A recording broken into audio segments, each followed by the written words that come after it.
Good afternoon, brethren. I want to welcome and thank everyone for joining us from the various countries from around the world for today's broadcast message. Now, today's message will be delivered by David J. Smith, and it is titled, "Will the Real Ronald Reagan Please Stand Up?" This is message number 303. David J. first delivered this message on October 24th, 1986. Now, don't forget that Pentecost is less than a month away. It will be on Sunday, June 4th, 2017. And I want to remind everyone that I am still working on getting video going on the broadcast. Shouldn't be too much longer. I'm still waiting on a component to be delivered. Should be any day now. I just wanted to remind everyone that I am working in that direction. Now, today's message is about to begin here momentarily, so grab something to sip on, some lunch, or your favorite snack. Find a comfortable place to relax and enjoy today's message.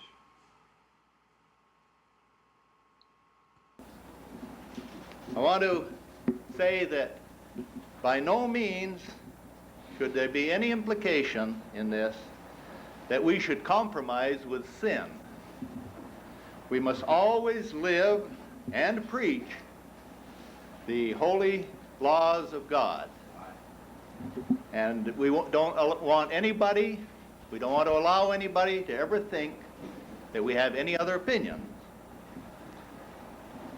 But what I want to bring to you this morning is the realization that we can either help or injure people as we make contact with them.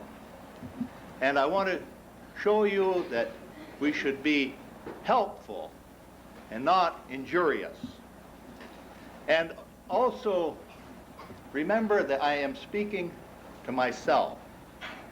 I wish that I had had and known the principles of this message before. Because I think that there might be people here with us right now.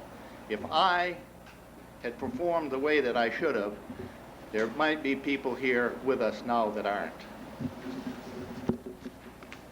The message is entitled, "Iron Sharpens Iron." You've seen the butcher with his steel and his knife, striking the knife against the steel, honing the knife to razor sharpness. And then he'll cut a while on the meat, and then he'll take his steel again and he'll sharpen it, hone it. And steel is sharpening steel. And I believe that our church could be sharper. We could be cutting straws through the enemy lines if we were sharper. You know, I think we have been sent by God, anointed by God, to sharpen people in this world. And I think as we go through this, you will see the truth of that. We're going to see scriptural evidence. Let's turn, first of all, to Proverbs 27:17. That's where this idea comes from. Proverbs 27 and verse 17.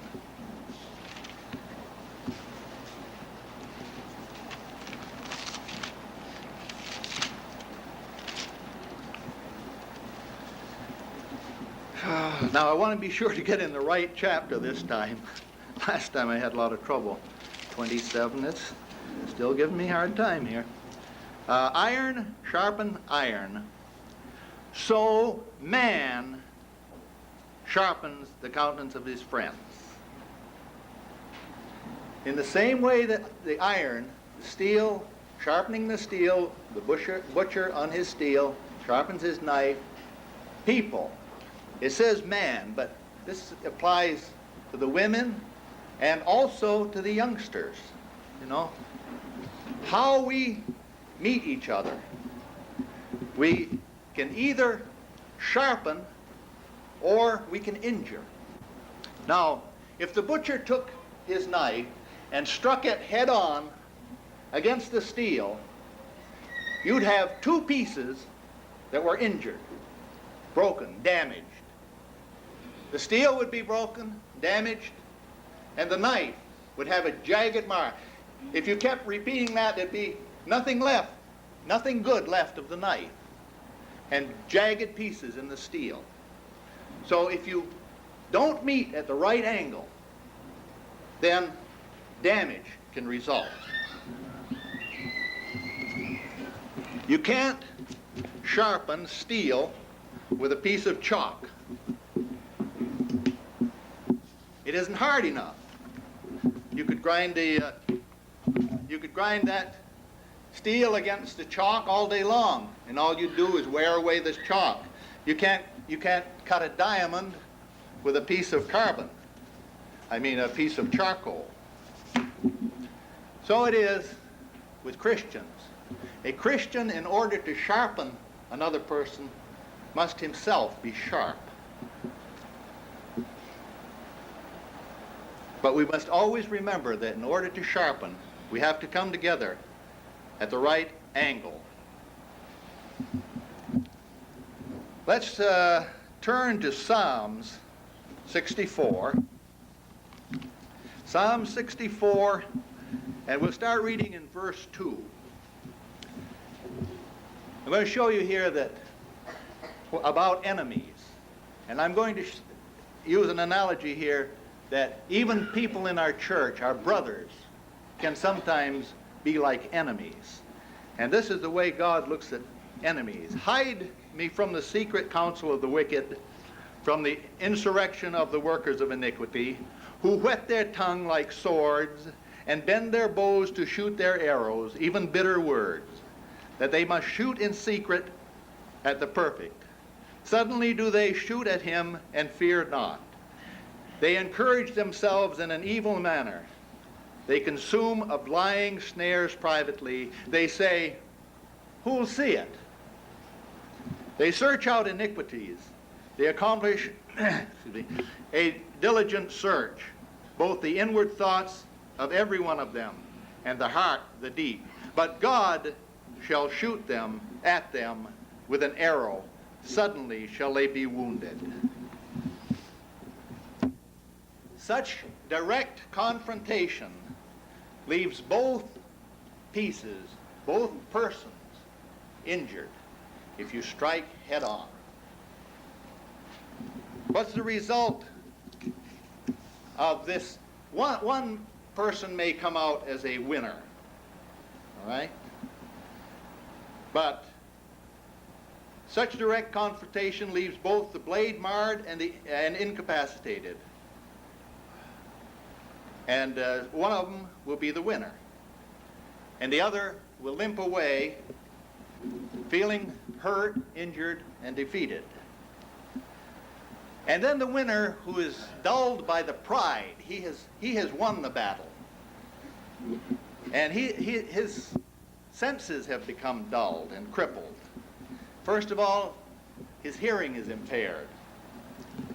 His mind isn't sharply tuned to the spiritual revelations and guidance of the Holy Spirit. He listens to men rather than to the Spirit of God. And he'll surround himself with men who will agree with him. Wanting in 2 Timothy, let's turn over there to 2 Timothy. 2 Timothy chapter 4 and verse 3. For the time will come, and I believe this is the last time, the last days that it's talking about. For the time will come when they will not endure sound doctrine, but after their own lusts shall they heap to themselves teachers having itching ears. And they shall turn away their ears from the truth, and they shall be turned into fables. The truth shall be turned into fables. The winner of a confrontation may have his eyes blinded so that he does not perceive. He fails to see the pitfalls that are ahead in his path. And he fails to see the marvelous plan that God has for all Christian people. His discernment is dulled. He's blunted by the direct confrontation, and he loses his ability to distinguish between what is God's and what is man's. His skill at diagnosing spiritual problems and administering spiritual solutions is impaired. Instead of ministering to those who are hurting, he will hurt those who are ministering. A Christian who is dulled in this way becomes unreceptive to other people's points of view. He'll come on harsh and abrasive. The loser, on the other hand, the loser of this confrontation will come away despairing, rejected, hurt, wounded.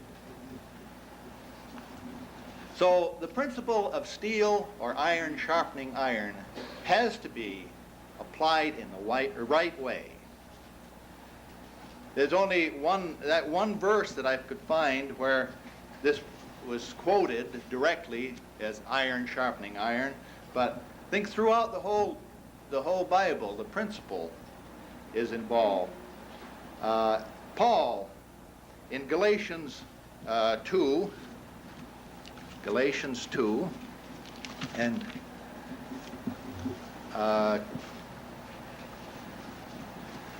verse 11, Paul came in contact with Peter, but because it was at the right angle, Peter was sharpened. You remember? But when Peter was come to Antioch, I'm going to start back in verse 9. And when James, Cephas, that's Peter, and John, who seemed to be the pillars, perceived the grace that was given unto me, they gave me and Barnabas the right hand of fellowship. They were in agreement. They said, fine, you go ahead. We're with you 100%. That we should go into the heathen and they to the circumcision. That is, they should go to the Israelites. Only they would that we should remember the poor, the same which I also forward to you. But when Peter was come to Antioch, I withstood him to his face because he was to blame. For before that certain came from James, he did eat with the Gentiles, but when they were come, he withdrew and separated himself. He was afraid of the appearance, what the people were going to think about him because he was eating with the Gentiles. But Paul confronted him, and he told him he was wrong. Peter accepted that and was sharpened by it. The ancient Israels were told not to cohabit with the nations which they conquered. God really told them, he says, wipe them out completely. God didn't want them to be mixed in with the nations that they conquered, because he knew that those nations were soft, or in other words, they were sinful, and he didn't want that sin wiping off onto Israel. But of course, the Israelites didn't listen, and even as today, in our country, so much of the evil influence is being brought in from foreign countries. For example, from Haiti. We're getting these illegal immigrants coming in, and they're bringing their voodooism into our country. It should not be. Well, let's turn to Matthew 18. Matthew 18.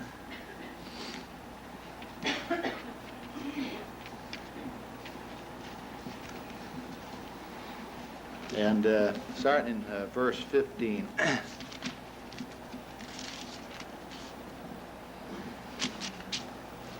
Moreover, if your brother shall trespass against you, go and tell him his fault between you and him alone. If he shall hear you, you have gained your brother. But if he hear you not, then you go with 2 or 3 or more, that is in the mouth of 2, or what is in the mouth of 2 or 3 witnesses, every word may be established.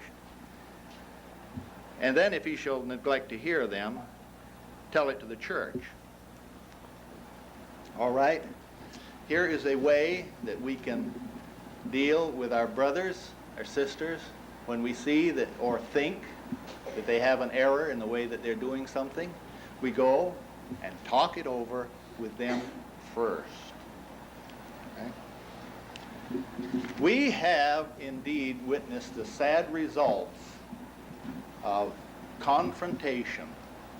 You know, if we looked around here today, there's probably over 20 people that should be here with us today that aren't here because of confrontation. There was differences that weren't settled. I'm not trying to put any blame on anybody, but because they weren't settled in a sharpening way, they were settled in a head-on collision, people have left here.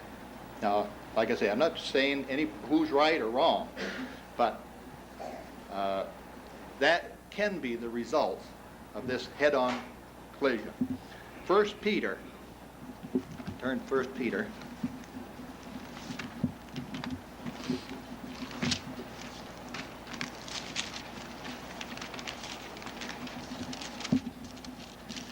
First Peter 3.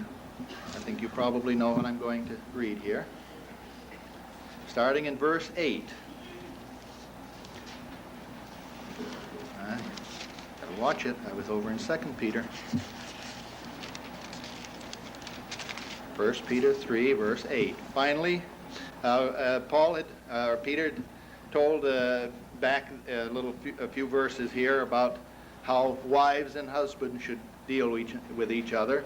And then in verse 8, he says, finally, be you all of one mind, having compassion one of another, love as brethren, be pitiful, be courteous, not rendering evil for evil or railing for evil, but contrariwise blessing, knowing that you are hereunto called, that you should inherit a blessing. For he that will love life and see good days, let him refrain his tongue from evil, and his lips that they speak no guile. Excuse me. Let him hate or eschew evil and do good. Let him seek peace and ensue it. For the eyes of the Lord are on the righteous, and his ears are open to their prayers. But the face of the Lord is against them that do evil. So first, remember, we must meet each other with love, acceptance, and warmth. We must acknowledge, realize that every one of us, every Christian, is a part of the body of Jesus Christ. No, usually when we meet somebody in a friendly, open manner, they'll respond the same way, friendly and open. So we want to be careful not to make a head-on collision when we meet. Okay, one key to coming together, to being sharpened, is found in Ephesians 4. So let's look in Ephesians. I'm going to read this out of the New American Standard, or it's taken out of the New American Standard. I therefore, this is Paul talking, I therefore, the prisoner of the Lord, entreat you to walk in a manner worthy of the calling with which you have been called, with all authority and gentleness, with patience, showing forbearance to one another in love, being diligent to preserve the unity of the Spirit in the bond of peace. And then in verse 15 he adds, but speaking the truth in love, we are to grow up in all aspects unto Christ, unto him who is the head, even Christ. We're to grow up and be like Jesus Christ. If we get together with another Christian just to force our point of view onto him and attack his view, it will sharpen neither of us. That was the approach of the Pharisees. They used truth. They had truth, but they were blinded by it rather than being guided by it. When a truth becomes the object of our pursuit, it will always blind us. When truth becomes our idol, it will blind us. Every encounter with a Christian who differs with us will be a dulling, pain-inflicting experience if we insist on a head-on collision. Through his word, God has shown us clearly how to get together in ways that allow us to sharpen each other. But our goal should not be simply truth.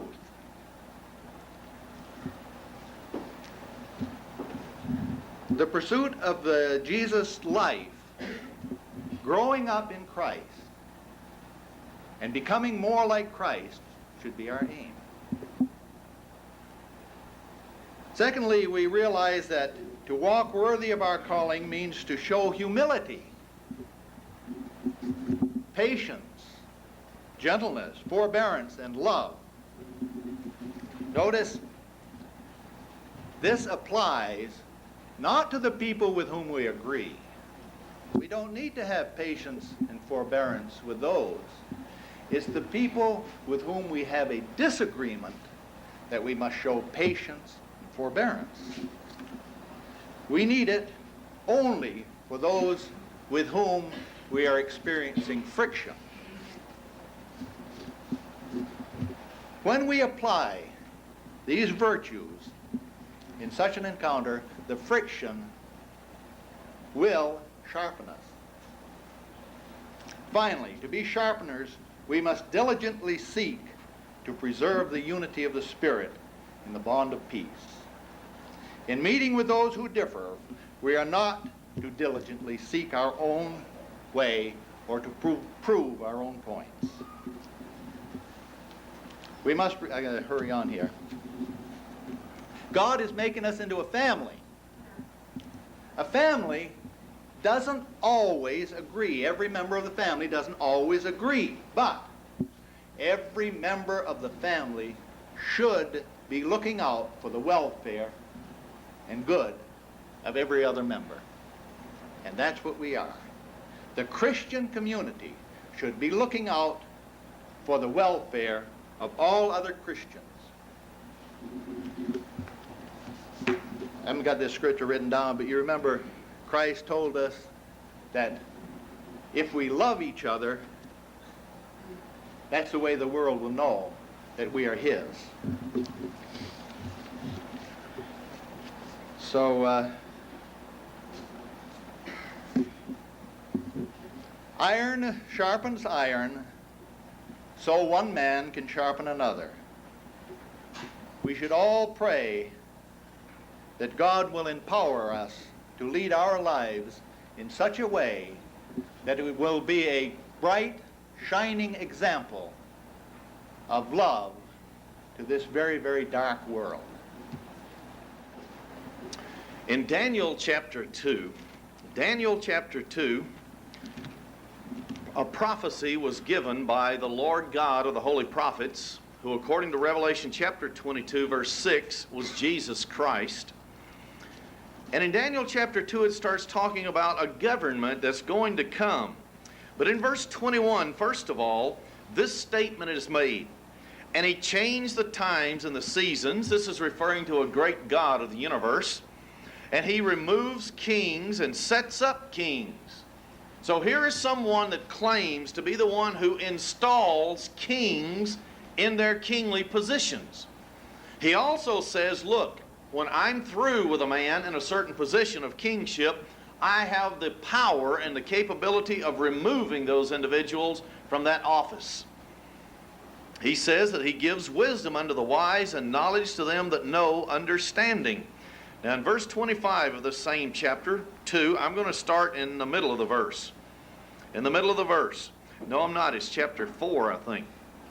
Or else I wrote down the wrong thing. Verse 25. Yeah, in the middle of the verse. I found a man of Judah, of the captives of Judah, that will make known unto the king the interpretation. So here is a great image that was given, and this king dreamed of this image. And he said Daniel would be the one who would give the interpretation of this great image. Now in chapter 4, though, before we look at this entire image, which will only hit highlights, chapter 4 and verse 17, it says this: this matter is by the decree of the watchers, and the demand by the word of the holy ones. So there are holy ones, to the intent that the living may know that the Most High rules in the kingdom of men, and gives it to whomsoever he will, and sets up over it the basest of men.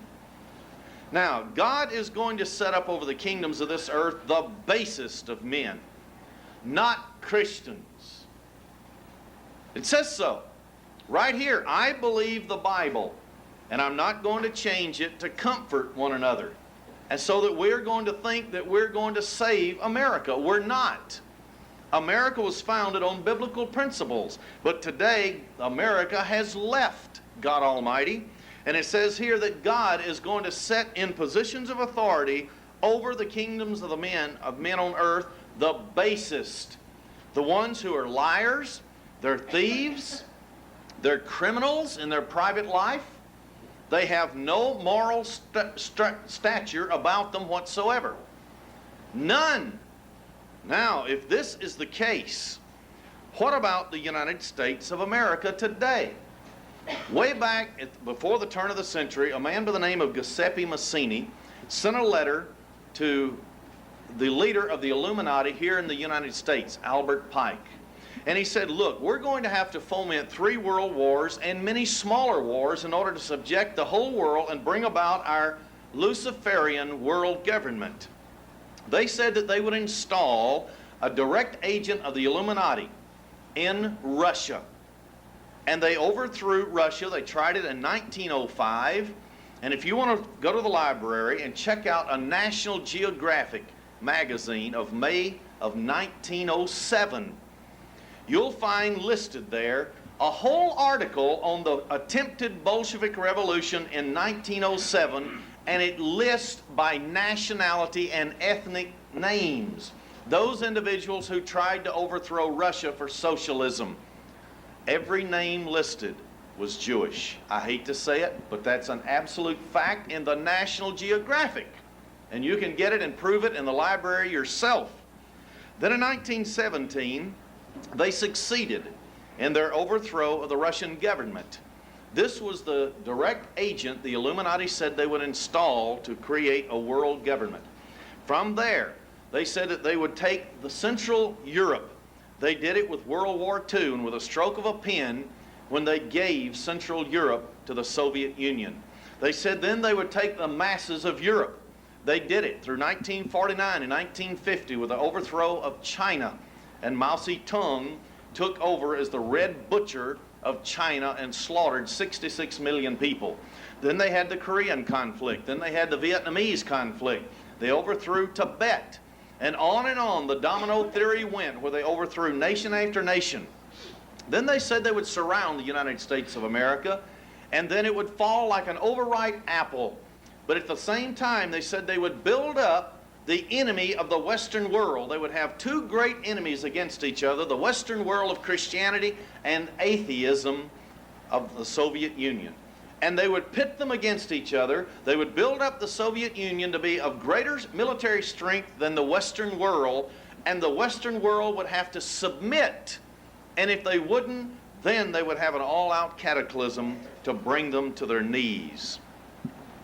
So the question I have, is the basis of men being established over the governments of the world today? When you look at V.I. Lenin and the millions he slaughtered, And then you take a look at Joseph Stalin.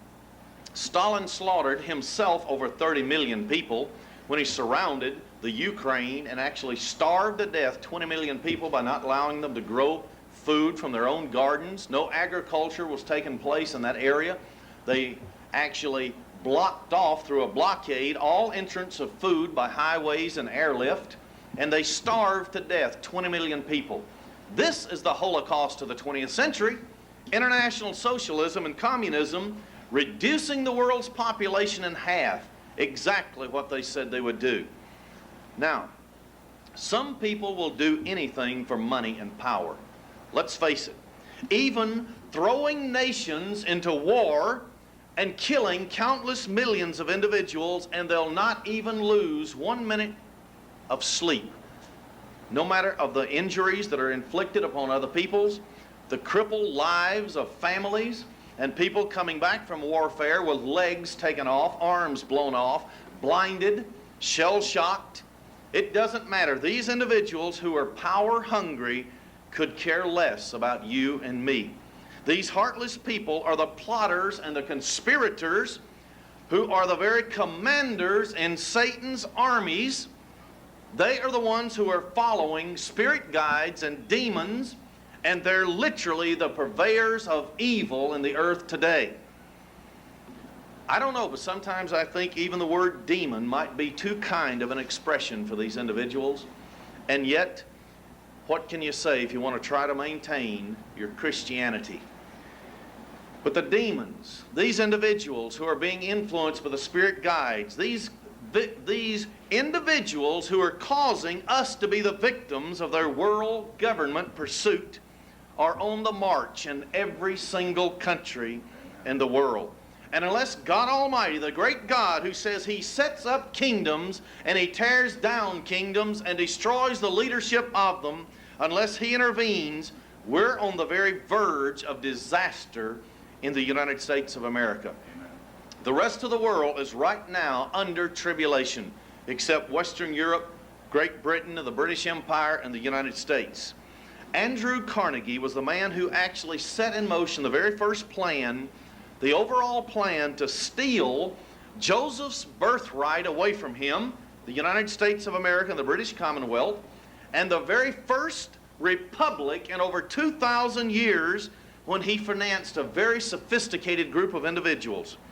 They were in the field of law, finance, education, and they went on to study, and they were going to try to find the solution and the answer to the question, I quote, "Is there any means known to man more effective than war, assuming you wish to alter the lifestyle of an entire population?" Is there a way to do it, any way to do it other than war? Is there a better way? The answer, no. 1 solid year of study, they said there is no way to change an entire population's lifestyle other than war. After studying and debating this question for a year, they said, no, there is no other way. Then in 1909, Carnegie proposed another question to this same group and asked for an answer. Quote, "How do we involve the United States in war?" They couldn't alter the lifestyle of America unless they engaged us in war to change us, to merge us into a one-world government. They came up with their answers. Through trickery and deceit, they got us into World War I. The United States lost that war. They didn't win it. We won on the battlefield, yes, but we really lost the war because thousands of individuals were killed. Families began to deteriorate in America as a direct result. And they implemented things into law as a directive war that brought us in a similarity or moving toward world government without our knowledge. Then they also tricked us into World War II. And after World War II, they gave Central Europe to the Soviet Union, step one of world government. And immediately after it, they foisted upon us, unwillingly by the populace of this country, the United Nations organization, their final drive for one world government. Now, what I'm telling you has been documented And it's a matter of congressional record of the United States, because in 1953 there was a Reese subcommittee investigation of foundations, the ultra-rich in the United States of America. Foundations such as the Carnegie Foundation, Ford Foundation, Rockefeller Foundation. And it is accomplished in a 4-volume work. And anyone can go to the library, if they have it in your local library, or you can go to the Congressional Record of the United States and you can dig these things out. And most of you don't even realize most libraries have a section you can go to and ask for the Congressional Record, and you can locate these things. We have a member sitting right here that did it in our little city Bridgeton Library. The things that I'm going to talk about today.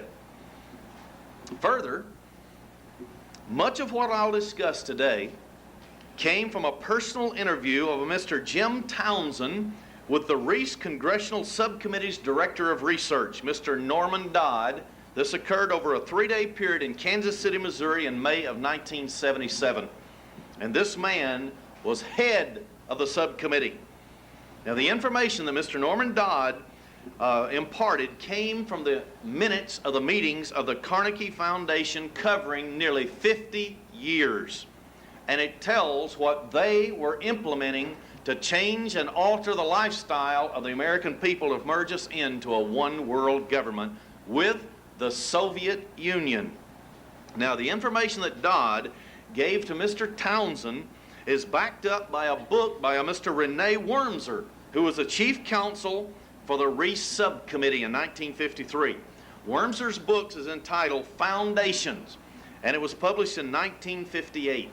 And you can still get that book. It's available. And it covers the subcommittee's investigation of foundations, and they only allowed a 1-day hearing. And then it was shut down because they were getting at the heart of the matter. They were getting to the truth. So, the power of the people, according to the Reese Subcommittee that was doing the investigating, was best summed up by a Mr. John O'Donnell in a 1954 column in the New York Daily News.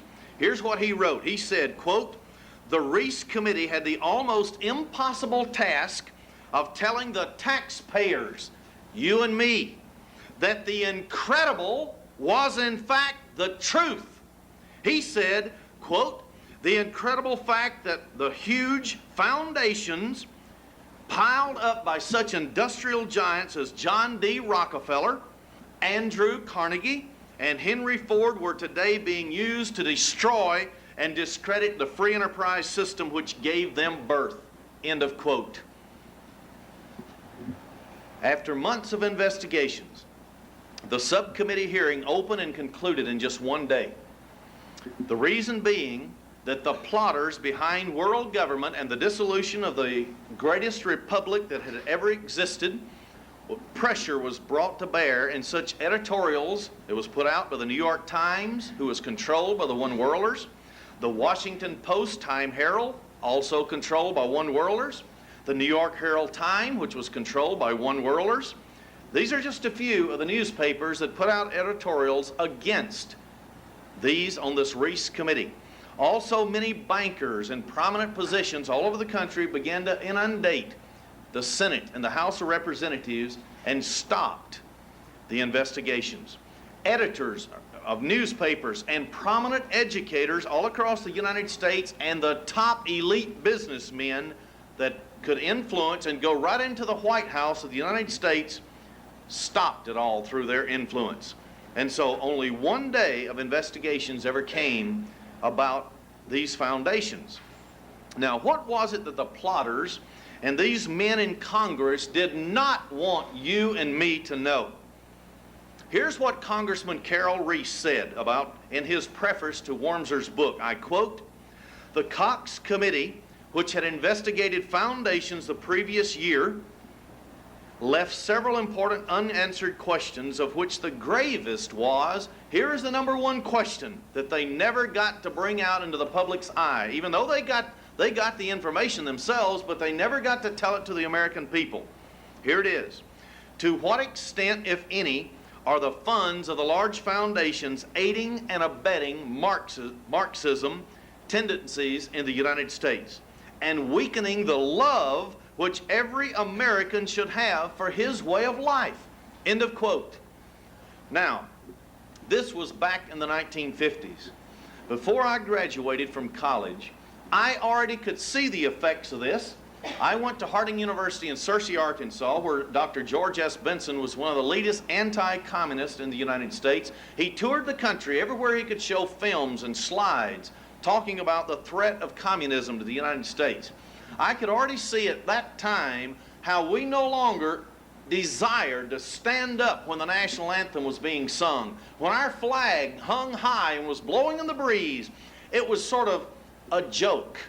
Nobody wanted to stand up and show their patriotism by putting their hand over their heart and singing, or they didn't want to give their pledge of allegiance to the flag of the United States anymore. See, all of these things had started all the way back in 1900, where they decided they would infiltrate through giving grants to the educational system, and therefore little by little subtly change our children's mind and take us away from patriotism and love for America to prepare us for a one-world government.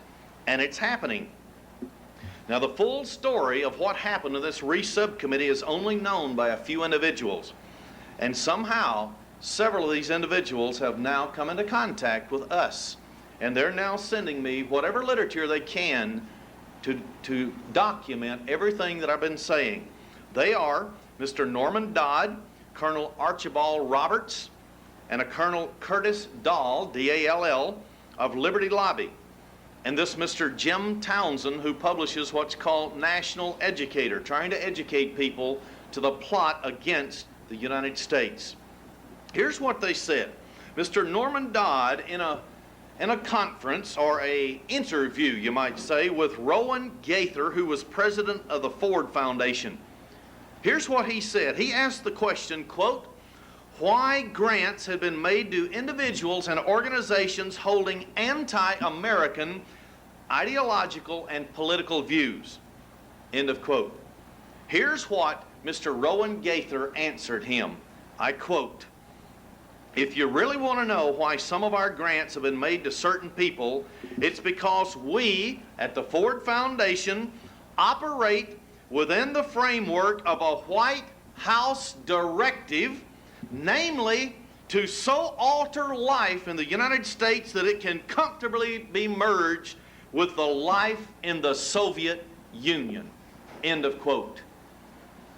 This is what the Ford Foundation, the Carnegie Foundation, the Rockefeller Foundation, all tax exempt, while you and I are bled to death by the government of the United States through taxes. And they take those taxes that they're not paying and they give grants to organizations who are for the overthrow of the United States of America. And one of the greatest things they wanted to do was de-industrialize the United States, take our industrialized base, ship it overseas, and leave us as a service-oriented country. As of today, we are a service nation. We no longer have an industrial base. It used to be that 2 out of 3 jobs in the United States were industrial. Our standard of living was high. And today we have 1 out of 3 in industry. All the rest work at Burger King, where you have to have husband and wife and the oldest children over 16, all working to support the family that one man used to support. That's what they've done to us. They're lowering our standards so we can be comfortably merged with a Soviet Union and a world government. This is reality today, and you and I are seeing Bible prophecy leaping off the pages at us. And yet we just don't know where to look most of the time. But it's happening. Now, I want to ask a question today, because we're not going to go back into the past. I've done that sometimes in other sermons. I want to come up to right now. I want to ask, will the real Ronald Reagan stand up? I want to get specific today, because God Almighty, and I believe it, says He puts into office the basis of men, not the finest Christian men you can find. He puts in the basis of men, because this is Satan's world. It is not God Almighty's world until the great God Jesus comes back to this earth and destroys the beast system. But never has a man occupied the White House that Americans know so little about. The most they know about Ronald Reagan is he was an actor out in California. But when we look into the earlier life of President Ronald Reagan, we're going to find his philosophical background and political activities to be the very opposite of what he's stating today. He gave the most beautiful speech the night before his re-election to the presidency any Christian would ever want to hear. If you went by what he said and what he said alone, every Christian would have voted for him, and they did. But if every Christian knew what I'm going to tell you today, they would have stoned him. If we would have had the power to do so, they would have stoned him, as they did in ancient Israel to traitors and those who were breaking God's law. But I think we need to see a little background of Mr. Ronald Reagan. And I mean no disrespect to him from this. I'm only going to quote facts, absolute, that you can document. You can go to the state capitol in Sacramento, California. You can go in and you can look at the books and see if his signature's not on the documents I'm going to state today. You can go to Washington, D.C. and see if he didn't sign the legislation I'm going to quote today. And every one of it, or all of it, is anti-American and everything you and I stand for. Mr. Ronald Reagan was born in Illinois, February 6, 1911. During the Depression, his father worked for Franklin Delano Roosevelt's election, and he was employed in the state of Illinois as the administrator of the Socialistic National Recovery Act. National Recovery Act. This was socialism. It was natural that Ronald Reagan began to also support Franklin Delano Roosevelt and his socialistic ideology. It was Roosevelt's success in getting socialism started in the United States, and that's the reason why a Mr. Norman Thomas, who had been running for presidency on the Communist or Socialist Party every 4 years for who knows how many years. That's why he said, and I quote Norman Thomas, "Roosevelt is carrying out my program, socialist program, and as a Democrat, he can get elected." End of quote. Norman Thomas never ran again for the presidency on a socialistic ticket. Why? Because they had already elected a socialistic program and a leader that would implement it, Franklin Delano Roosevelt. And he headed the United States of America into socialism faster than any president before Jimmy Carter. And now Ronald Reagan.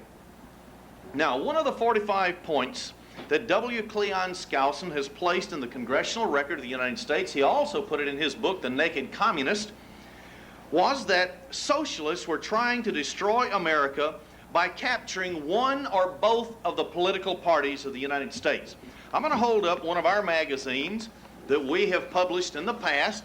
It's called Death of America. And on page 22, we have listed all 45 of these points which we took from the Congressional Record of the United States. And here's what it says. Number 15. Number 15. Capture one or both of the political parties of the United States. See? One or both of the political parties of the United States. If they capture one or both, then they can use the White House as a directive for laws to be implemented to bring us into a comfortable merger with the Soviet Union. By the time they've taken Central Europe, the masses of Asia, and come up under the soft underbelly of the United States through Central America. It's being done right now. Now let's go and look at some of the documentation concerning Mr. Ronald Reagan. In 1937, Mr. Reagan became an actor in Hollywood. Now remember, he had already had a socialistic background by his father working with Franklin Delano Roosevelt's socialistic programs in the state of Illinois, the National Recovery Act. Now in this game of make-believe, you pretend you're actors. Now if you combine this with the capability, when you read the catechism, which all socialists and communists live by, they say we will infiltrate into governments in secret. Governments, religious organizations, educational system, they infiltrate every strata of society in secret. They pretend to be a part of society, but they're lying about it. They pretend to be a part of society to destroy it once they gain control. Then once they've done all the damage they can, they just step aside and we elect someone else, see? And they have come in secret. Well, When you read the Catechism, which we have published in our magazine, The Red Horse of the Apocalypse, then you can see what Ronald Reagan is doing. If you can lie and have no consciousness about it, as far as inflicting pain in your ego and saying, hey, that is wrong, and you're an actor at the same time, you've got pretty good credentials to pull off the greatest swindle in history, you might say, by taking us down the tubes a little further. Well, in 1947, Ronald Reagan became president of the left-wing Screen Actors Guild. This was in California. During his tenure as the president of the Screen Actors Guild, he was called to testify before the House Un-American Activities Committee in connection with communist writers that were writing scripts for movies, and also actors within the Screen Actors Guild Union. And according to Lou Cannons in his book, Reagan, Ronald Reagan, before this Committee on Un-American Activities, insisted the communists formed a political party, and therefore he could see nothing wrong with their existence. Therefore, he had to allow them into the Union, because it was a political party and no political party could be outlawed. Now, you have to understand the significance of this. This has been the long line spewing out of their rhetoric ever since they came into the United States. We are a political party, therefore we can't be outlawed. See? And so Ronald Reagan is just parroting the identical phrase. Also, during this particular time, Ronald Reagan, while he was head of the left-wing Screen Actors Guild, was also in constant collaboration with Jimmy Roosevelt and Dory Sherry, president of the Anti-Defamation League of the B'nai B'rith. You have to understand what this organization is in the United States before you can understand the significance to that. Reagan also chastised the movie-making owners and producers who blacklisted communist writers and actors. He claimed that they were persecuting innocent individuals and keeping them from earning a living. Now, Reagan became a charter member of the Fabian Socialist-controlled, here's the organization, American for Democratic Action in 1950. This is Ronald Reagan, a charter founder, charter member. And this is found in the book, Here's the Rest of Him, by a Mr. Steffgen, written in 1970. He actively campaigned for Harry Truman, and he traveled the country castigating Republicans for causing inflation. But in 1950, he campaigned for and raised money for a left-wing Mrs. Helen Gahagan Douglas. Now, this is important because you see, everything he's doing is left-wing, which is socialism, communism. In 1958, Reagan became an active member of a Communist Front organization called the National Advisory Committee of the American Veterans. And this can be found that this is a Communist Front organization in the California Civic Committee on Un-American Activities 1947 to 1952 investigations. Of course, Reagan joined it later in 1958. He also joined and actively supported the Communist Front organizations, the Hollywood branch of the American Veterans Committee, and the Hollywood Independent Citizens Committee for the Arts, Sciences, and Profession. Both were listed as subversive organizations. Reagan played an upfront role in an organization called the California League for a Democratic Far Eastern Policy. Now, why is it important to know this? We've got to know who is in the White House in order to understand what he's going to be doing there. Why he says one thing that you and I want to believe with all of our heart, and then he turns around and does the exact opposite. And he will formulate legislation that appears to be one thing, but then it has the opposite effect when it's implemented.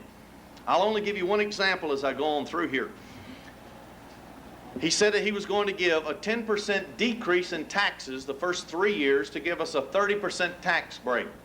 But he raised Social Security to such a high level that it was actually a 5% increase in taxes.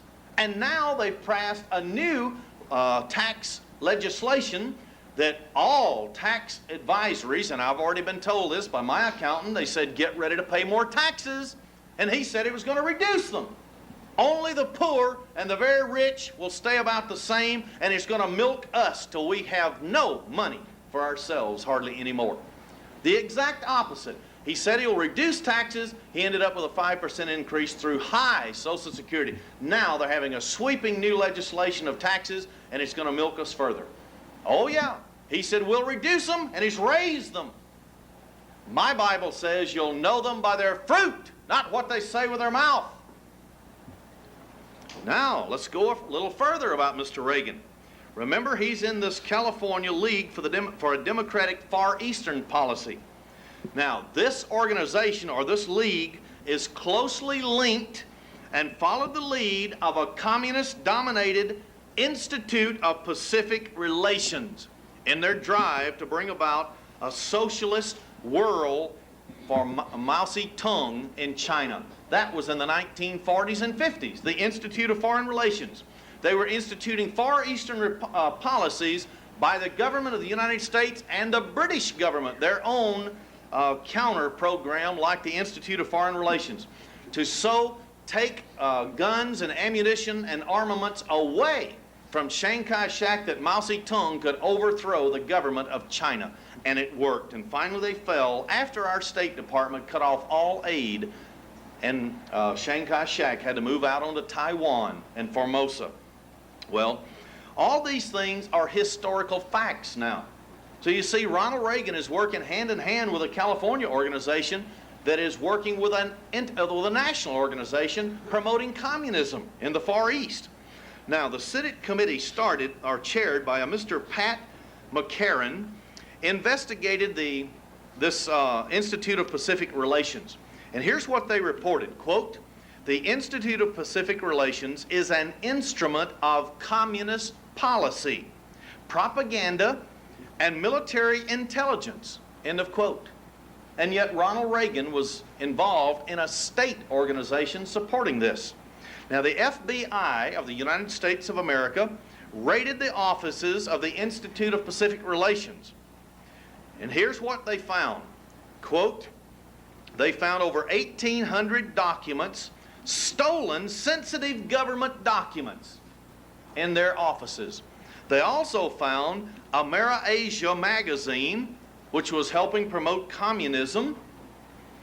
These communists were working with George Marshall. Now, who is George Marshall? He only happened to be our ambassador to China. See? And he was the one following their lead. Everything they told him, he did it to help subvert China. And Chiang Kai-shek, a loyal ally of the American government. They also found that a Mr. Joseph Stilwell and President Truman were actually instrumental in bringing down the government of Chiang Kai-shek and putting in the communist government of Mao Zedong. Now do we see why Ronald Reagan supported President Truman for President of the United States? Their own documents captured right in the Institute of Pacific Relations implicated President Truman as being one of those helping to overthrow the Chinese government. And he was President of the United States of America. Now do we see that what they said in the Ford Foundation interview with the president of it? He said, we've been receiving directives from the White House to so alter the lifestyle of the American people to merge it comfortably with the Soviet Union. It is true. And yet here we are, gullible Americans that want to believe that everything is good and rosy, while the forces of evil are working day in and day out to destroy us. Now, let's go a little further though. Not many Americans have the opportunity to work very closely to help the communists to take over foreign governments. And yet those occupying the White House are doing it. Our State Department is doing it. Reagan is working very deliberately right now at the expense of the American taxpayer to overthrow even other governments. How is he doing it right now? We've already seen the fall of the Philippines, haven't we? Wasn't it our own government that asked Marcos to step down, the President of the United States, on public television? Didn't he offer to fly him to Hawaii? Sure he did. What about down in South Africa right now? He says, oh, we can't sanction or put sanctions against South Africa. We can't withdraw our industrial base. But it's now done, isn't it? Hasn't it been done? Oh, yes, if you've been reading the papers, they've now sanctioned South Africa. Who's president? Not Washington. Ronald Reagan is now president, and it has been done. Well, in 1954, Mr. Reagan was hired by General Electric Corporation. And if anybody's done any study into corporations and their affiliations and dealing with the Soviet Union, they'll know that General Electric is one of the largest traders and traders is T-R-A-D-E-R-S, giving their products to the Soviet Union, but you can spell it the other way too and you get it accurate. But also, they are in secret because, see, we have a list of corporations that deal with the Soviet Union, and it is not made public. And General Electric Corporation is one of the top ones and has transferred more technology than just about any other corporation to the Soviet Union. He later became one of their best public relations men. This is for General Electric. Now, the longtime president of General Electric Corporation, Mr. Gerard Swope, S-W-O-P-E, authored Franklin Delano Roosevelt's book, or his National Recovery Administration plan, that his father, Mr. Reagan's father, headed up in Illinois. So here's the head of General Electric creating and writing the blueprint for a socialistic recovery of the United States out of depression. And he so happened to hire Mr. Reagan as his public relations man. He also set up the blueprint for corporate socialism in America. And this is found in the book Wall Street and Franklin Delano Roosevelt by Anthony Sutton, 1975 publication. Anthony Sutton is probably one of the most educated persons because he has been in high corporate structures and he had inside information and saw the books for over 20 years of those working for world government. Why he's not dead yet, I don't know. But he has survived. But not many people expose them like he has and survive. But anyway, this is Mr. Reagan we're talking about today, and we're asking for the American people that the real Ronald Reagan stand up. Not the one you and I know about in movies. Now, it's obvious that during the period when Reagan was going around the country making his speeches for General Electric, and he was talking about the free enterprise system, that he was actually induced in some way to leave this type of activity and go in and begin to prepare for a more greater important job in the future. And now we're going to see that he has left his conservative policy that he talks about, and he has actually gotten rid of every person in his that he appointed, all of his cabinet who were conservatives, who worked for him to elect him president. He has gotten rid of every one of them under some pretext, and every single person now in his government are members of the Council on Foreign Relations and the Trilateral Commission, which are both subversive organizations working for world government. Now, the fact that General Electric put on a blitzkrieg promotion of free enterprise should not automatically make us think that President Reagan and the General Electric Corporation advocates this laissez-faire or free enterprise that Mr. Adam Smith has always talked about. Because it's just not that way. Because General Electric is one of the greatest corporations that has been leading multinational corporations into a great interlocking board of directorates so that they can have absolute control over the economy of the United States. All this is found in a book called National Suicide, Military Aid to the Soviet Union by Anthony Sutton. That's a 1973 publication, where they're actually having interlocked board of directors so that whoever makes a decision for this corporation makes it for this one also. And therefore they can have their various corporations selling technology, grain, and various items to the Soviet Union to build up the red horse of the apocalypse, to take peace from the earth and overthrow third and fourth world countries. Now Reagan found that the switch from being a cowboy actor in the movies to getting on the payroll for the international bankers and their one world government very easy. He found it to be a very lucrative thing, and therefore he switched from the Democratic Party to the Republican Party. Now I realize that in our private lives as Christians, when we see something wrong, we repent. But I'm going to show you before I'm through here that he didn't repent. He just had to put on another hat. And he's got the same ideology that he's always had. But he couldn't get elected in the Democratic Party because he had already had someone before him who was a socialist and one of the 3 founding members of the Trilateral Commission, a peanut farmer called Jimmy Carter. He had already ruined everything for America for 4 years. Nobody would vote for him again. He was, quote, a born-again Christian, and everybody flocked to the polls to put him in. And he led us down the primrose path to socialism faster than anybody since Roosevelt. And so nobody would vote for him, so Reagan had to switch because they've been priming him since the 50s now, getting him ready for his debut before the American public. Well, most Americans are victims of propaganda. Propaganda that we're no longer to be a religious people. We're to be humanistic. We have been programmed through our evolutionary state school systems, and we've been taught that Americanism is a thing of the past. We've got to think on a global basis. This is exactly what's taking place. This is what they want us to believe. Now, the untaught fact is that socialism is a mongoloid child of capitalism. Socialism is being instigated and promoted by capitalism. The richest man on earth, all of them, are the ones who are promoting socialism. But why? Because they want to totally control all products on the face of the earth. They want to totally control all economic systems on earth.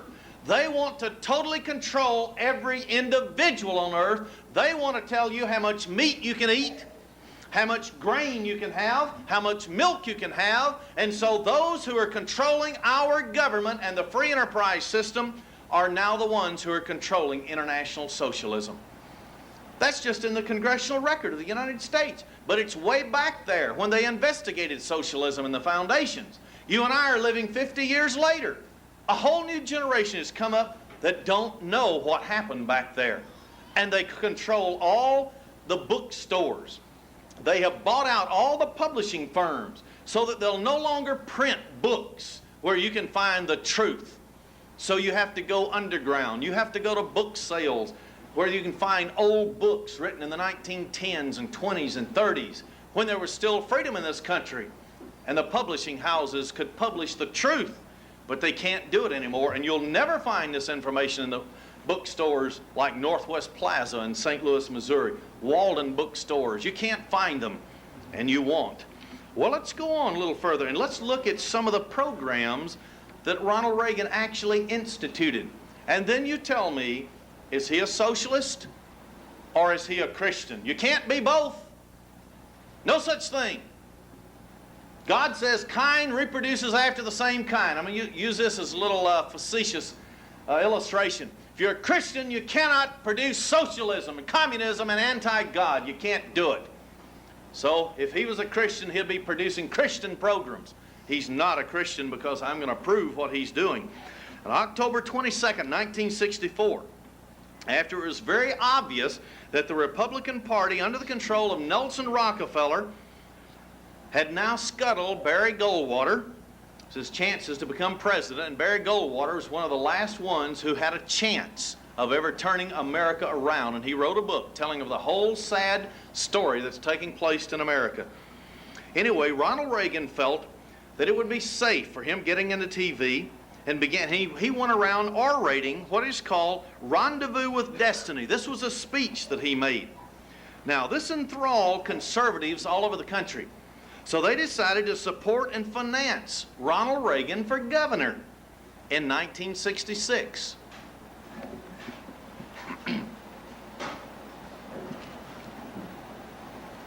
Now, Reagan campaigned on a very conservative platform.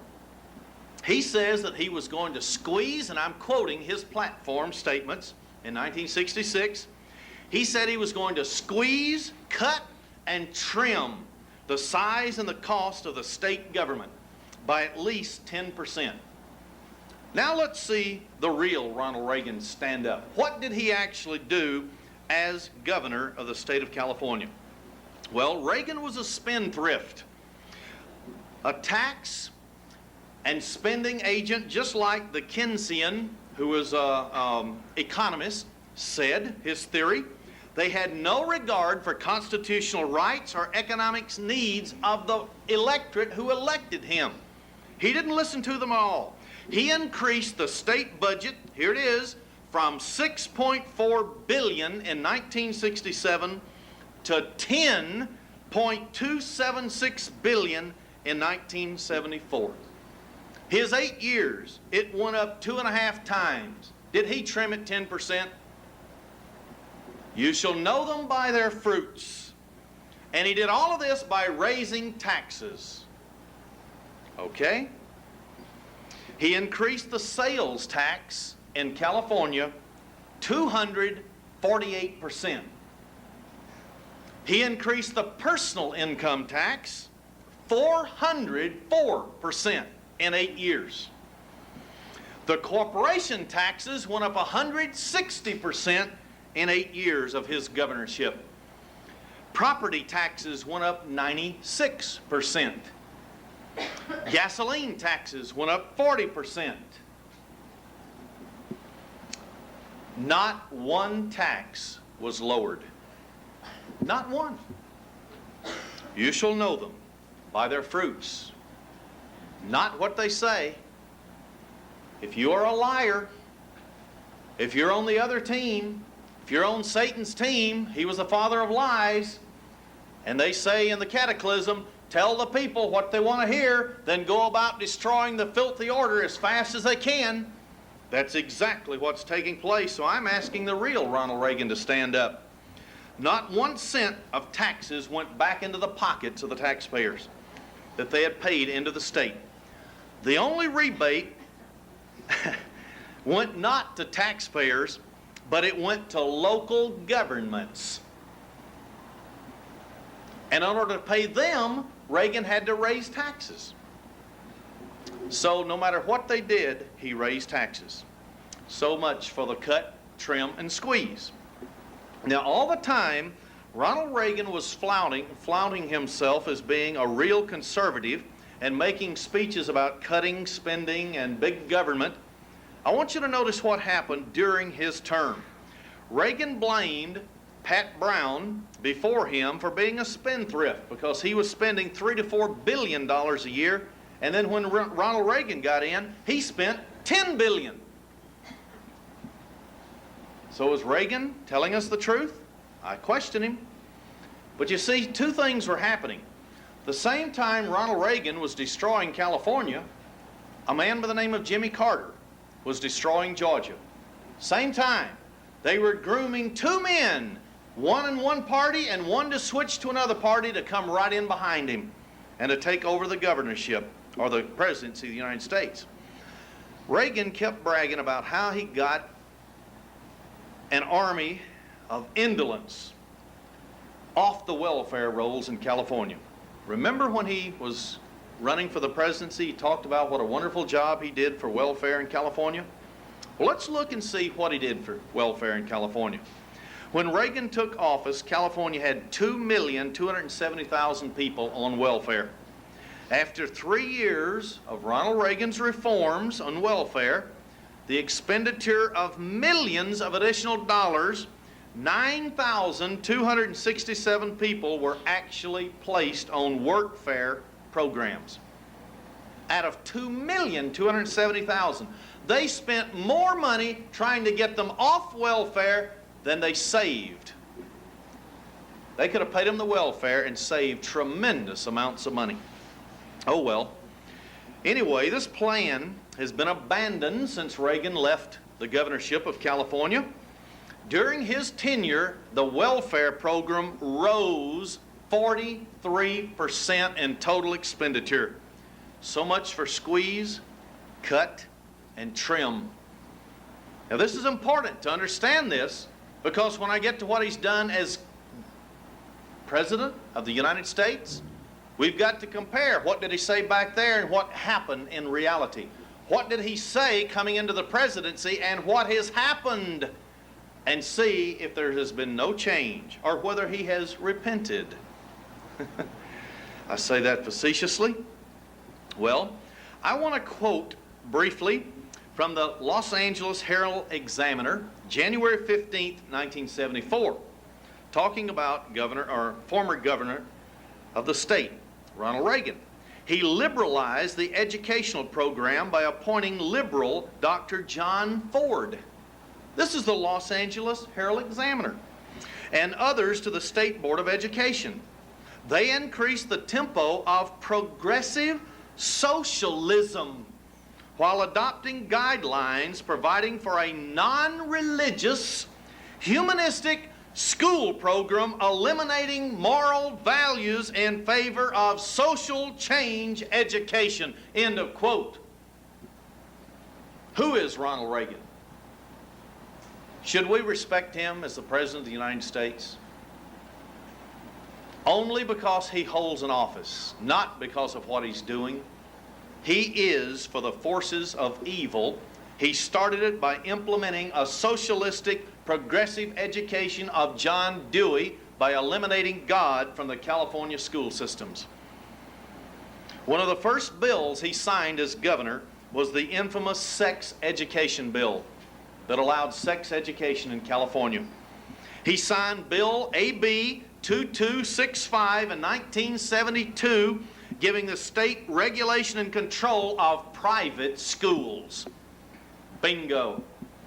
Who's President of the United States?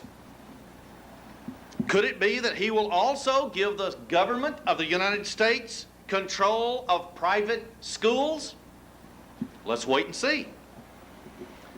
Now, contrary and a direct violation of federal law, he signed AB 724, ordering the state education department to racially balance and integrate all grades within schools, no matter what it took to do it. Ripping children out of their own school systems, driving them miles and miles in order to force integration against the parents' will. And in all school districts. And he enforced this order by forced busing and any other means that was necessary. That's just documented fact. And let's face it, I don't know of a person in this room wants their children outside where they can be at their school in 5 minutes. They don't want them bused anywhere. Blacks don't want it, whites don't want it, only socialists want it to cause an upheaval and racial war in this country. Nobody wants forced busing. They want their children right where they can drive down the street and be there in an instant if they're needed.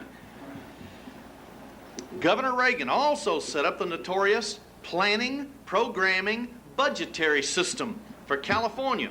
And this facilitated the unconstitutional and socialistic federal funding and control of the state's public schools.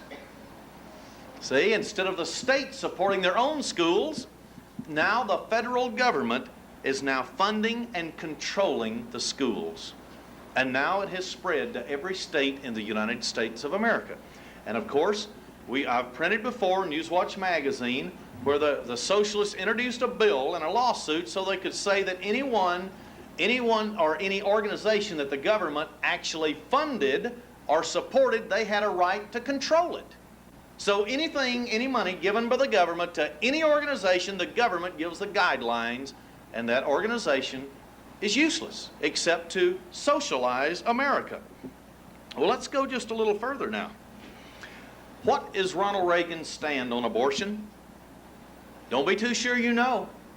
He claims to be a Christian, doesn't he? No Christian can say abortion is right, could they?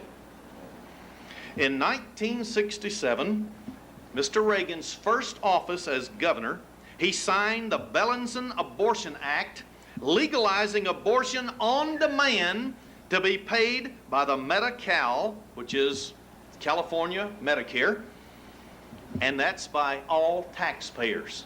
See? Taxpayers support that.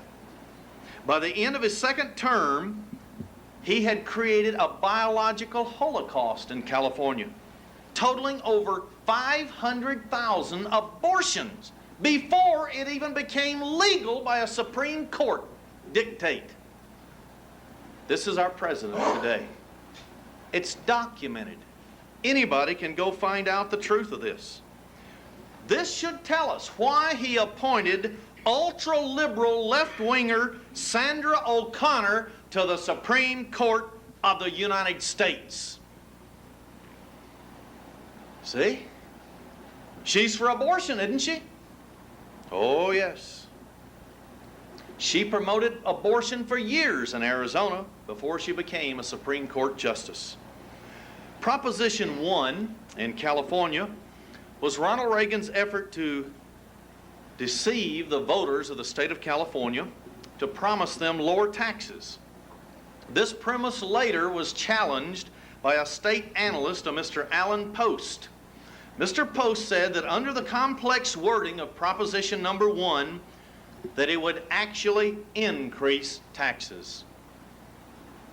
Now, you ask any lawyer, anyone on Capitol Hill, which several of the still patriotic senators to the United States has already stated, the law that was just recently passed revising income tax, I mean, you got thousands of pages in this thing. Nobody can understand it. This is exactly what he did in California. So that nobody could understand, he would say we're going to lower taxes when it actually would have increased taxes. And this was confirmed by the National Tax Foundation and later by Reagan's own Department of Finance. So Proposition 1 was defeated by voters 54% to 46% once they found out the truth about it. And this was found in the book Counterfeit Candidate by a Mr. Stefkin. Now, what about socialized medicine? Socialized medicine is socialism. It was given a big boost in California when Ronald Reagan became governor. To be exact, he signed a total of 11 bills expanding the scope and the cost of this to astronomical proportions. When Reagan took office, Medi-Cal had a budget of $252 million a year. That's a lot of money. When he left office 8 years later in 1974, they were spending $1,165 million, an increase of 784%. What was the guideline for all socialism?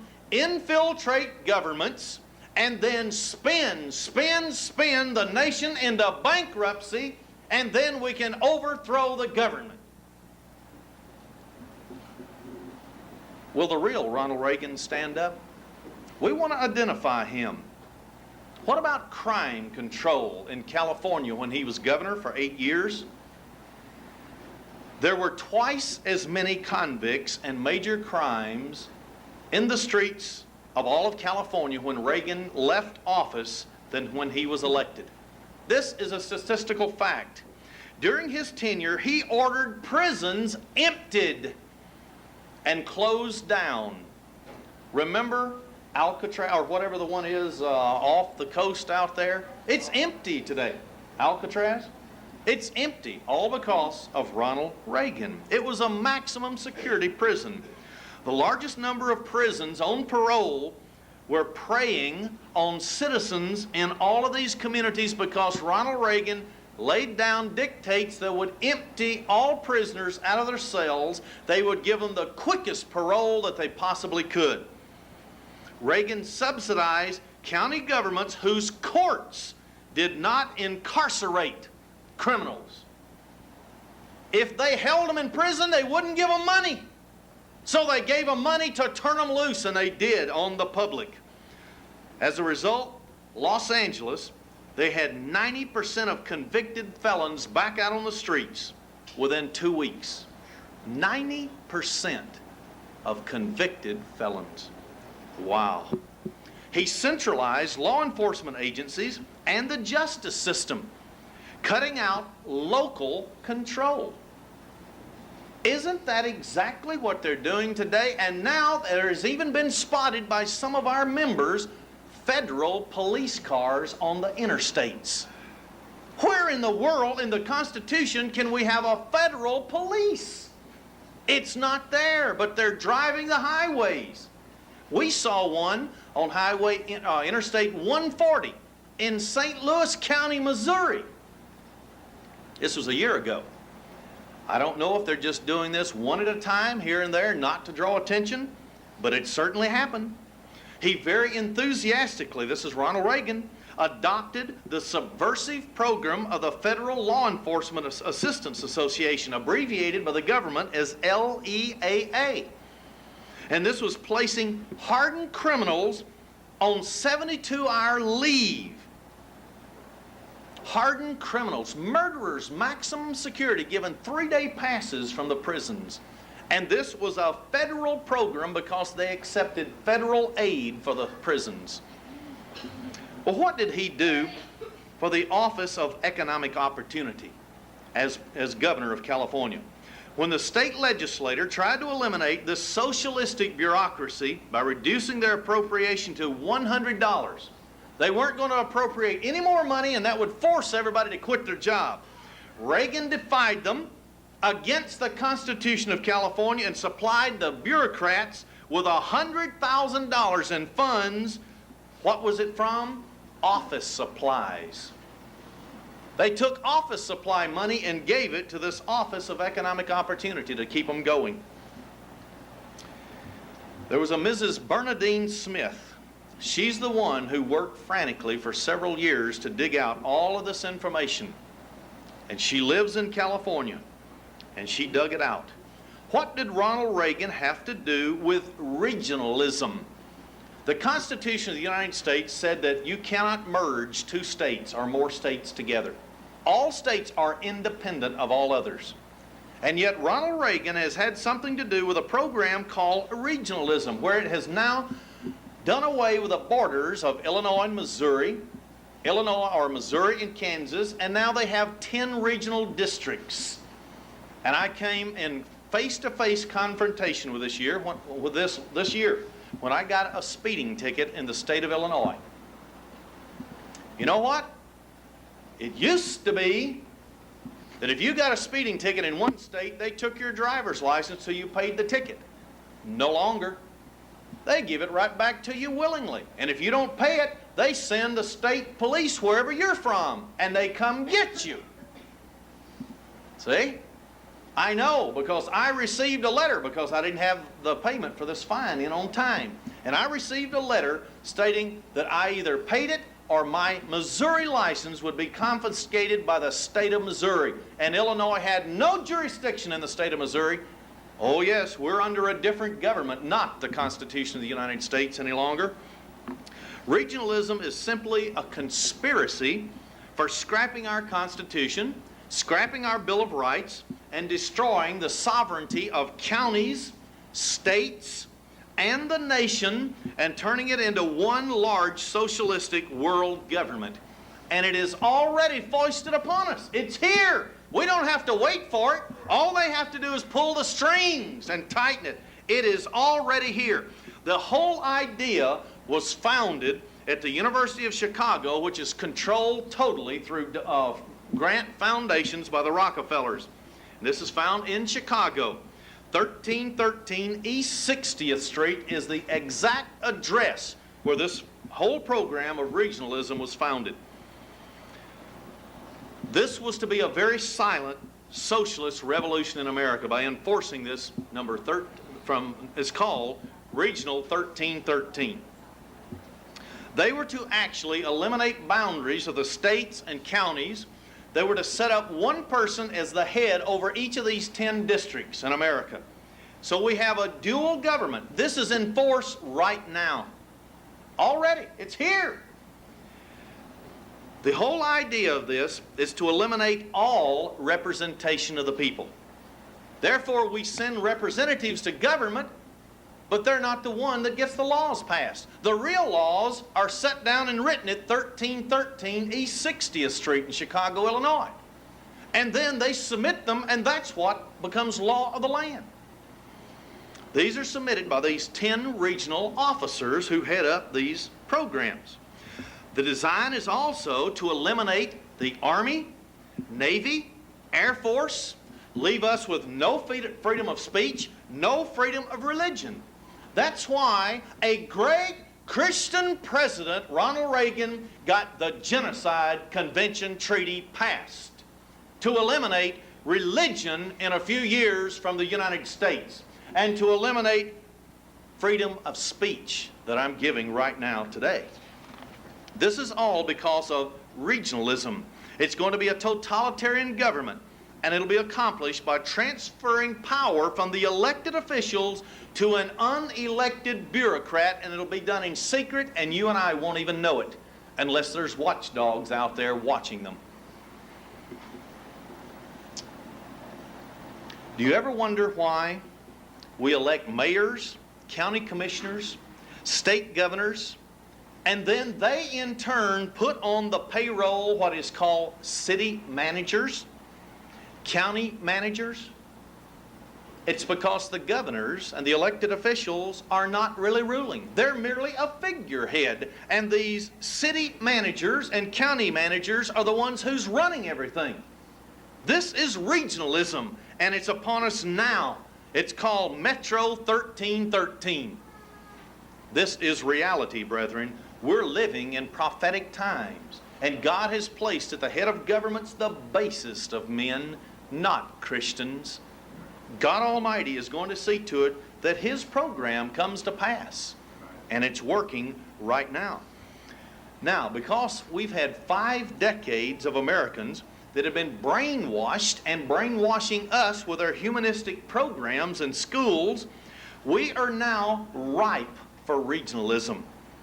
On February 10th, 1972, former President Nixon, in a flagrant disregard for his oath of office and Article 10 of the Constitution of the United States, inserted an executive order, number 11,647, in the Federal Registry of the United States. If this is not brought up and debated by Congress within 10 days that the Senate or House of Representatives meets, it becomes automatic law, equal to the Constitution of the United States. This executive order eliminates state and county boundaries, reducing the 50 states to 10 federal regions. And that's why it's called Metro 1313, because it was formulated right out of Chicago, Illinois, 1313 East 60th Street. 11 days later, after he inserted this into the National Registry, and it was not debated upon, Nixon signed 10 regional chairmen answerable only to the President of the United States to carry out federal edicts at all regularly elected or scheduled meetings. This is reality today, and you and I didn't even know it existed, did we? It's here.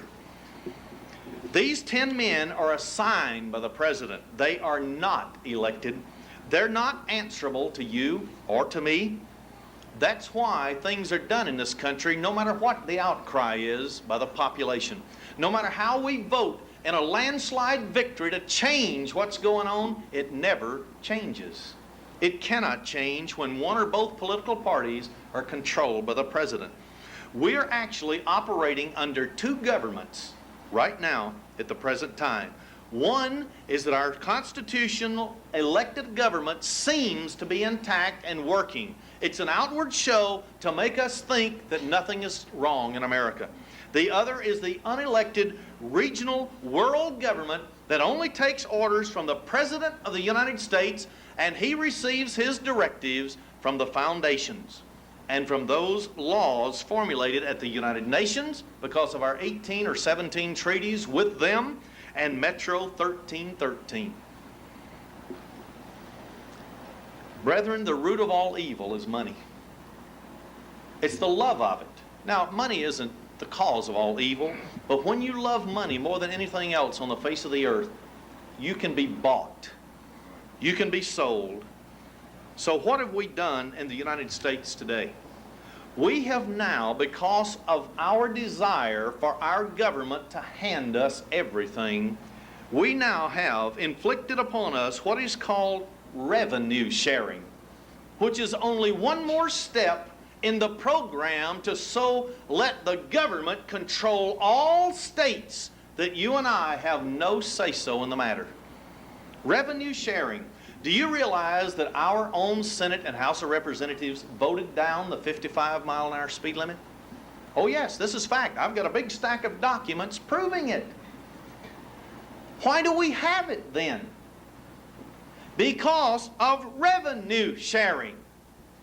We get 90% of our money from the federal government for highways. If we don't accept 55 mile an hour as blackmail from the government of the United States, we get no money. See, we pay the money to them and they won't give it back to us unless we do what they say. It's blackmail. If you and I did it, we'd be tried, we'd be in prison. But they do it, and it's socialism. It's for your good. See? Well, revenue sharing is to provide so-called federal funds to those local governments who cooperate with regionalism. They're hand in hand, regionalism and revenue sharing. If you don't cooperate with regionalism, you don't get the money for revenue sharing. There is a state that turned it down, and you can drive 70 miles an hour. I think it's Montana. But the population is so little that they didn't have an impact on anybody. Well, I guess I better move along here pretty quickly now. The Los Angeles Times of January 1st, or January 3rd, 1967, stated this, I quote, "There is inherent powers in certain legislators, and they are trying to transfer power from the people to an unelected officials." This was in the Los Angeles Times in 1967. Why is it that we never heard about this?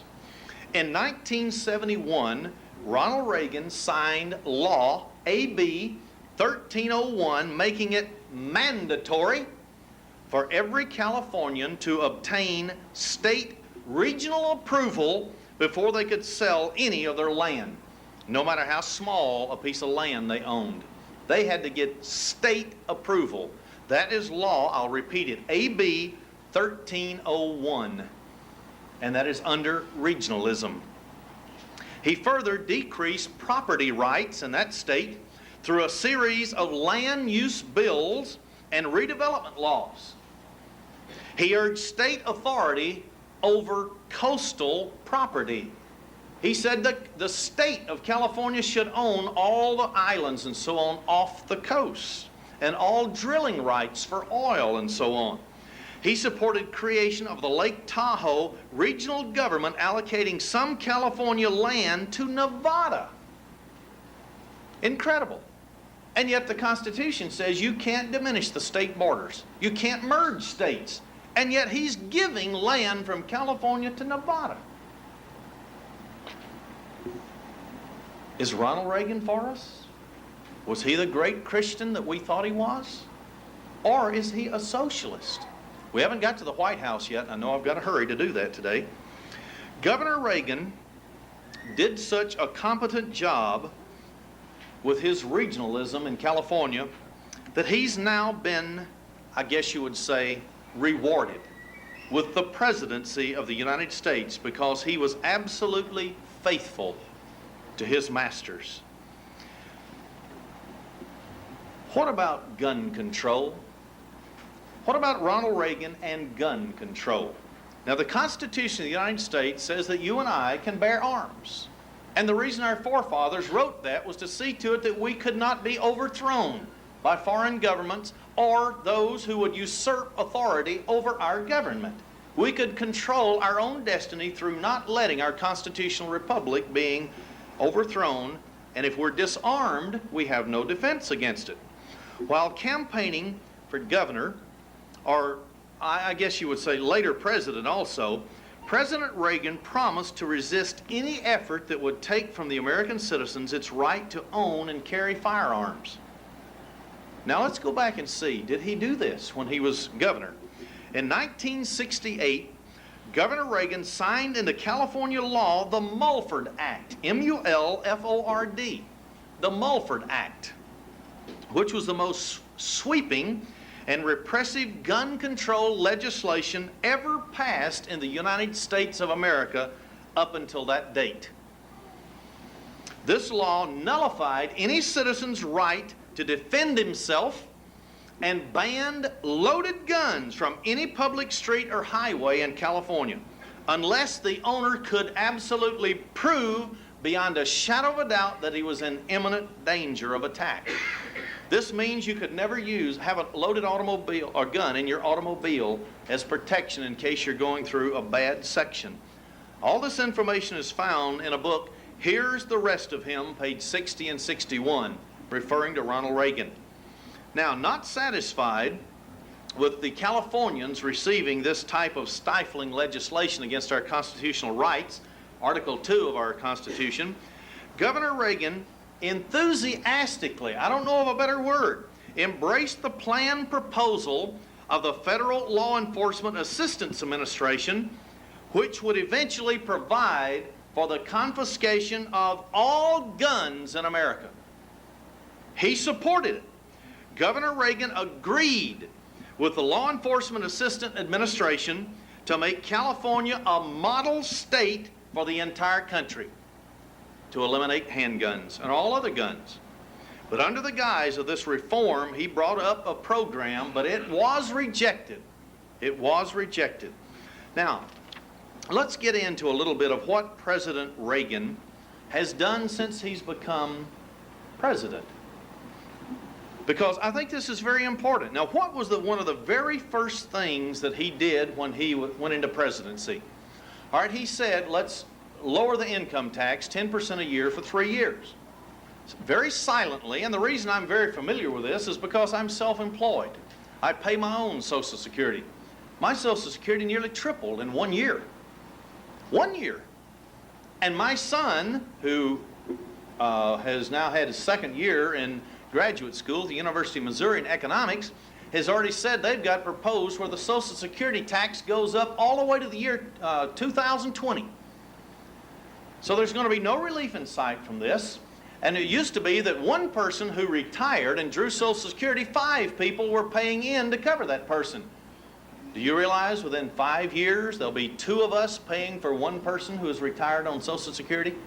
This is socialism. Take away from those who produce and give it to the non-producers. Now, of course, we all have to eat when we retire. I'm not against that at all. But there needs to be other ways to do it besides socialism. Well, anyway, he raised that. And he said he wouldn't. Now, the new tax law that's come into being. Now, did you notice something? Within a week after Ronald Reagan was elected his second term as president, one thing he called for on national television before us all, if we saw it, was free trade among nations. Free trade. W. Cleon Skousen, once again in his book, The Naked Communist, and he placed it in the Congressional Record of the United States, showed that the 4th point that the socialists and communists were working for vigorously was to allow free trade among all nations, no matter what their governmental structure was. Socialist, communist, free enterprise system, dictatorship, it didn't matter. Do you realize that right now, today, you can hardly go anywhere and buy products, clothing made in the United States? Communist China is where a lot of the garments come from. Communist China. All nations, lay down your barriers. Well, this is only one thing that he did. Then he brought up, even in his first term, but it didn't get anywhere, the Genocide Convention Treaty. And then he agreed with the Rockefellers before he ran for re-election a second time, that if he was re-elected, he would bring up the Genocide Convention Treaty and endorse it, and it's now fact. It was passed in February of this year. So, what is your conclusion about Ronald Reagan after hearing all of this documentation? It's documented. It really is. Right in all the laws of California, his signature is on every one of them. His signatures are on the laws that he's now passed and signed into law as president. So I just ask, are the basest of men ruling the United States of America? Was God Almighty right when he said he would set up the basis of men? Oh yes. We are not looking for world government in the future. We already have it. They have just not pulled the strings to where it has affected us completely and totally yet. Brethren, I think we should always look to Jesus Christ. He is our only hope. He's our Savior. Prophecy is a wonderful thing to understand. But just understanding prophecy doesn't mean you're a Christian. It means that you need to look to Jesus Christ for your hope through these prophetic events. Jesus is Savior. He saved ancient Israel. He brought them out of Egypt. He protected them from the devastating plagues that were poured out upon the Egyptians. And then he came and he destroyed the entire system in Egypt. What is Jesus going to do today? Turn to Daniel chapter 2. Daniel chapter 2, verse 41 and 42. And whereas you saw the feet and toes, this great image of Daniel, part of potter's clay and part of iron, the kingdom shall be divided. But there shall be in it of strength of iron, for as much as you saw the iron mixed with miry clay. And as the toes of the feet are part of iron and part of clay, so the kingdom shall be partly strong and partly broken. And that'll be technologically strong and technologically weak, probably. Look at verse 44. And in the days of these 10 kingdoms, shall the God of heaven set up a kingdom which shall never be destroyed. And the kingdom shall not be left to other people. And it shall break in pieces and consume all of these things, and it shall stand forever. Brethren, you are going to have a part in this kingdom. Revelation 17, Revelation chapter 17, verse 12 to 14. And the 10 horns which you saw are 10 kings, which have received no kingdom as yet, but receive power as kings 1 hour with the beast. When they've laid all the groundwork, they'll pull the strings, they'll arise all simultaneously all over the world, this global government, to our amazement and shock. These have one mind, these 10 global governments, and shall give their power and strength unto the beast. They're going to give their military and economic power and strength to the beast so he can enforce world government. These shall make war with the Lamb. This identifies the time setting. And the Lamb shall overcome them, for he is Lord of lords and King of kings. Notice, brethren, this is your destiny. They that are with him, who? The Lord of lords and King of kings, the Lamb, Jesus, are called, chosen, and they're faithful. If you want to be with Jesus Christ when he destroys this beast system, and when you read chapter 19, 11 through the remainder of the chapter, you will be caught up to the sea of glass. You will be at the marriage supper of the Lamb. You'll be apportioned rulership as Jesus receives his crown as King of kings. You'll know your governmental post. You'll descend and destroy this end-time system that is destroying the earth. You have the most fabulous opportunity of anybody that's ever lived, other than those others before us who have understood these things, where we'll be resurrected.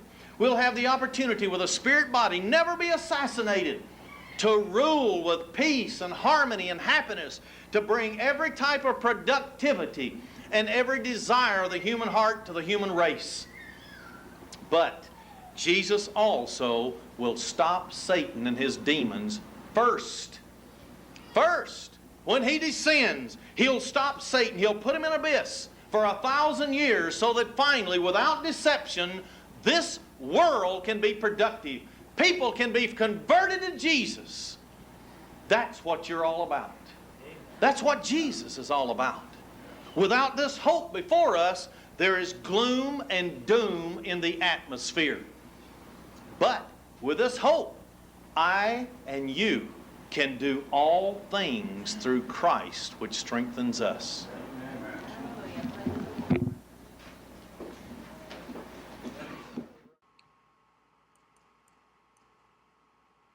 Hello again, brethren. Thank you for joining us, and I hope everyone enjoyed today's message titled, "Will the Real Ronald Reagan Please Stand Up?" Now, I will be leaving the messages from Passover, the first and last day of unleavened bread, up on the website for a while. It'll be on newswatchmagazine.org, and you can go watch them again when you find the time. I just want to remind everyone that I am getting a component that I find necessary to do the videos. I'm hoping that the component can be used manually without the motor that accompanies it. If that's possible, then I will be able to get video going much sooner, of course, after I accomplish the learning curve involved. Anyway, I just wanted to remind everyone that I do have some other things planned in the near future. Don't forget that Pentecost is less than a month away. It will be Sunday, June 4th, 2017.